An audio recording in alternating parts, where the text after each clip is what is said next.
మహిళల మీద అత్యాచారాలు చేస్తున్న వాళ్ళు టీడీపీ వాళ్ళే.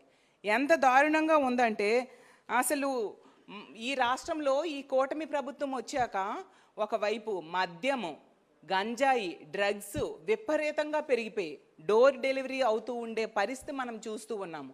ఏమంటే చంద్రబాబు నాయుడు గారు మహిళల మీద ఎవరైనా చేయి వీస్తే అదే వాళ్ళకి చివరి రోజు అంటారు. గంజాయిని లేకుండా రూపుమాపుతామని చెప్తారు.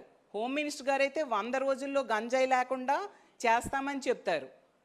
పవన్ కళ్యాణ్ గారు అయితే తాట తీస్తాం, మహిళల మీద ఎవరైనా చేయేస్తే తాట తీస్తామని చెప్తారు పవన్ కళ్యాణ్ గారు. చూస్తే అవన్నీ చేతల్లో కనిపిస్తున్నాయా అని నేను అడుగుతూ ఉన్నాను. అసలు ఈ రాష్ట్రంలో మహిళలకి బ్రతికే హక్కు లేదా?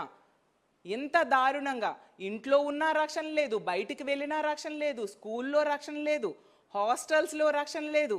ఇంత దారుణమైన పరిస్థితి నెలకొని ఉంటే ముఖ్యమంత్రి గారు, డిప్యూటీ సీఎం గారు, మహిళా హోంమంత్రి గారు ఏం చేస్తూ ఉన్నారు?